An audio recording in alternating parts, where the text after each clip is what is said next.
Hi everyone, this is from செபியா ace academy. இன்னைக்கு நம்ம தினமணி நியூஸ் பேப்பரில் இருக்கக்கூடிய கரண்ட் அஃபேர்ஸ் பார்க்கலாம். ஃபர்ஸ்ட் பார்த்தீங்க அப்படின்னா 4வது S-400 வான் பாதுகாப்பு அமைப்பு அடுத்த மாதம் இந்தியாவிடம் ஒப்படைப்பு.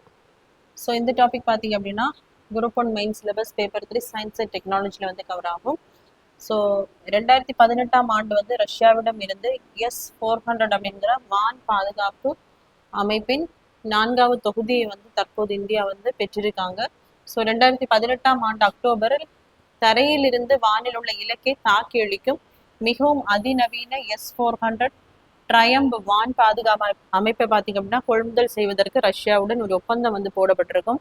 $5 பில்லியன், அதாவது சுமார் 47,000 கோடி ஒப்பந்தத்தில். ஸோ இந்த ஒப்பந்தத்துக்கு பார்த்தீங்க அப்படின்னா இந்த வான் பாதுகாப்பு அமைப்பு வந்து 5 தொகுதிகளாக வழங்கப்படும். ஸோ இதுக்கு முன்னாடி பார்த்தீங்க அப்படின்னா ஏற்கனவே 3 தொகுதிகளை வந்து ரஷ்யாவிடமிருந்து இந்தியா வந்து பெற்றிருக்கிறது. இப்போதும் பார்த்தீங்க அப்படின்னா 4வது தொகுதியை வந்து பெற்றிருக்கிறார்கள். ஸோ 5வது தொகுதி வந்து நவம்பர் மாதத்தில் பார்த்தீங்க அப்படின்னா கொள்முதல் பண்ண இருக்காங்க.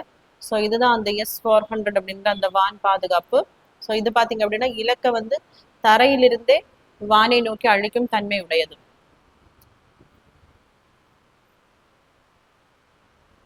ஸோ இதுக்கப்புறம் பார்த்தீங்க அப்படின்னா மேலும் 5 S-400 அப்படிங்கிற அமைப்புகளை வந்து ரஷ்யாவிடம் இருந்து கொள்முதல் பண்ணுறதுக்காக மினிஸ்ட்ரி பார்த்தீங்க அப்படின்னா ஒப்புதல் வந்து வழங்கியிருக்காங்க. ஸோ இது பார்த்தீங்க அப்படின்னா நம்மளுடைய அந்த ஆபரேஷன் சிந்தூர் நடவடிக்கையின் கீழ் பாகிஸ்தானுடன் இந்தியா வந்து இராணுவ மோதலில் ஈடுபட்ட போது S-400 அந்த வான் பாதுகாப்பு பார்த்தீங்க அப்படின்னா ஏவுகணை தாக்குதலில் இருந்து பாதுகாப்பில் முக்கிய பங்காற்றியது வந்து குறிப்பிடக்கூடியது. ஸோ அடுத்ததாக பார்த்தீங்க அப்படின்னா அஷ்டலட்சுமி மாநிலங்களின் விரைவான வளர்ச்சி. ஸோ அந்த நார்த் ஈஸ்டர்ன் ஸ்டேட்ஸில் இருக்கக்கூடிய அந்த ஸ்டேட்ஸ் தான், அதாவது அருணாச்சல் பிரதேஷ், சிக்கிம், அசாம், மேகாலயா, நாகாலாந்து, திரிபுரா, மணிப்பூர், அப்புறமா வந்து மிசோரம். ஸோ இந்த 8 நார்த் ஈஸ்ட் ஸ்டேட்ஸை தான் நம்ம என்ன சொல்லுவாங்க அப்படின்னா அஷ்டலட்சுமி அப்படின்னு சொல்லுவாங்க. ஸோ இது பார்த்தீங்க அப்படின்னா சிக்கிம் நமக்கு இந்தியா வந்து விடுதலை ஆன போது 1947ஆம் ஆண்டு சோகியால் அப்படின்ற மன்னர் கீழே தான் இருந்திருக்கும். ஸோ அதுக்கப்புறமா 1974ஆம் ஆண்டு பார்த்தீங்க அப்படின்னா ஸோ அதுக்கப்புறமா ஒரு ப்ரொட்ரைட் ஸ்டேட்டாக வந்து இருந்திருப்பாங்க. அதாவது டிஃபென்ஸ், கம்யூனிகேஷன் இதெல்லாமே இந்தியா என்ன பண்ணியிருப்பாங்க அப்படின்னா இந்த சிக்கிம் அப்படின்ற அந்த ஒரு மன்னராட்சி நாட்டிற்கு வந்து ப்ரொவைட் பண்ணிட்டு இருந்திருப்பாங்க. ஸோ 1974ஆம் ஆண்டு பார்த்தீங்க அப்படின்னா இந்தியாவுடன் இணைந்து பணியாற்றுவதற்கு அவங்க வந்து விருப்பம் தெரிவிச்சிருப்பாங்க. ஸோ அதன் அடிப்படையில் 35th கான்ஸ்டியூஷன் அமெண்ட்மெண்ட் வந்து கொண்டு வந்திருப்பாங்க 1974. ஸோ இதன் அடிப்படையில் பார்த்தீங்க அப்படின்னா நம்மளுடைய அந்த கான்ஸ்டியூஷன்ல பகுதி 1ல் ஆர்டிகிள் 2 கீழே பார்த்தீங்க அப்படின்னா 2A அப்படிங்கிற ஒரு புதிய ஒரு ப்ரொவிஷன்ஸை கொண்டு வந்து சிக்கிமை பார்த்தீங்க அப்படின்னா அசோசியேட் ஸ்டேட் அப்படிங்கிற ஒரு பொசிஷன் வந்து கொடுக்கப்பட்டிருக்கும். ஸோ அந்த அசோசியேட் ஸ்டேட்டை வந்து எவ்வாறு நிர்வகிக்க வேண்டும் அப்படிங்கிறதுக்காக 10th ஷெடியூலை வந்து கொண்டு வந்திருப்பாங்க. ஸோ அது அடுத்தபடியாக பார்த்தீங்க அப்படின்னா 1975ஆம் ஆண்டு ஒரு ரெஃபரண்டம் வந்து நடத்தி இருப்பாங்க. அதாவது மக்களிடம் ஒரு வாக்கெடுப்பு வந்து நடத்தி இருப்பாங்க. அதில் பார்த்தீங்க அப்படின்னா மக்கள் வந்து இந்தியாவினுடன் ஒரு மாநிலமாக இணைவதற்கு வந்து விருப்பம் தெரிவிச்சிருப்பாங்க.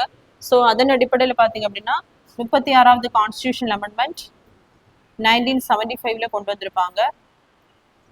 கொண்டு வந்து சிக்கிமை பார்த்தீங்க அப்படின்னா ஒரு இன்டெக்ரல், அதாவது ஃபுல் ஃப்ளெஜ்டு ஸ்டேட்டாக வந்து கன்வெர்ட் பண்ணியிருப்பாங்க. ஸோ அசோசியேட் ஸ்டேட் அப்படிங்கிற ஒரு பொசிஷன்லேருந்து ஃபுல் ஃப்ளெஜ்டு ஸ்டேட்டாக வந்து அதாவது 22வது மாநிலமாக சிக்கிம் வந்து 1975ஆம் ஆண்டு இந்தியாவுடன் இணைப்பட்டிருக்கும். ஸோ இந்த 36th கான்ஸ்டியூஷன் அமெண்ட்மெண்ட்ல பார்த்தீங்க அப்படின்னா 35வது கான்ஸ்டியூஷன் அமெண்ட்மெண்ட்ல ஆட் பண்ண 2A அப்படிங்கிற அந்த ஆர்டிக்கல் அதே மாதிரி 10th ஷெடியூலில் என்ன பண்ணியிருப்பாங்க அப்படின்னா ரிப்பீல் பண்ணியிருப்பாங்க.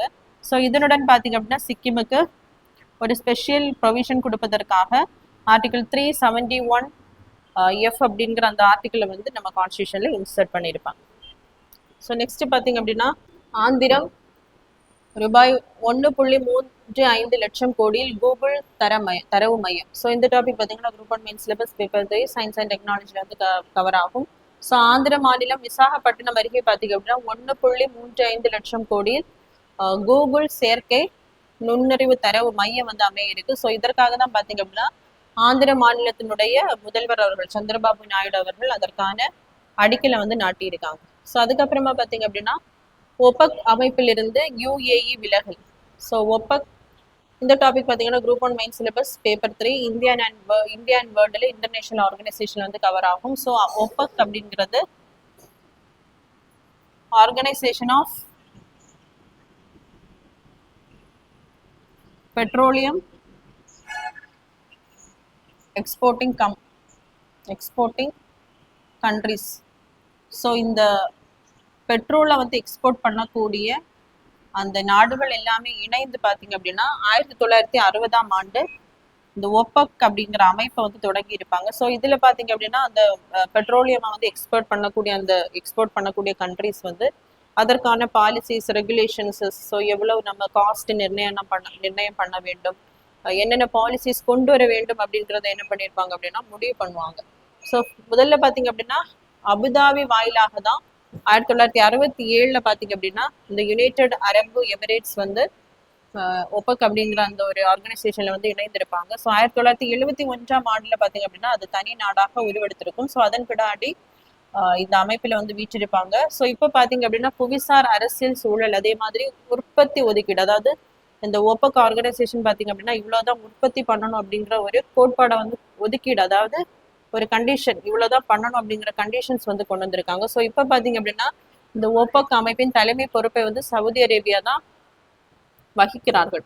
ஸோ சவுதி அரேபியாவின் இளவரசர் முகமது பின் சல்மானின் நேரடி தலையீட்டில் பார்த்தீங்க அப்படின்னா யுனைடெட் அரபு எமிரேட்ஸுக்கு வர வேண்டிய நிறைய அந்நிய முதலீடுகள் பார்த்தீங்க அப்படின்னா சவுதி அரேபியாவிற்கு வந்து போயிருக்கு. ஸோ அதனால பார்த்தீங்க அப்படின்னா பிராந்திய அரசியல் மற்றும் பொருளாதார ரீதியாக கடும் போட்டியின் உச்சகட்டமாக பார்த்தீங்க அப்படின்னா ஒபக் அமைப்பிலிருந்து ஐக்கிய அரபு அமீரகம் பார்த்தீங்க அப்படின்னா வெளியேற்றம் வந்து பண்ணியிருக்காங்க. ஸோ இது எதுக்காக அப்படின்னு பார்க்கும்போது இப்போ இந்த ஆர்கனைசேஷன்ல பார்த்தீங்க அப்படின்னா இவ்வளோதான் எக்ஸ்போர்ட் பண்ணணும், இவ்வளோதான் உற்பத்தி பண்ணணும் அப்படிங்கிற கண்டிஷன்ஸ் கொண்டு வந்ததுனால தான் இதுல இருந்து என்ன பண்ணியிருக்காங்க அப்படின்னா அவங்க வந்து வெளியேறியிருக்காங்க.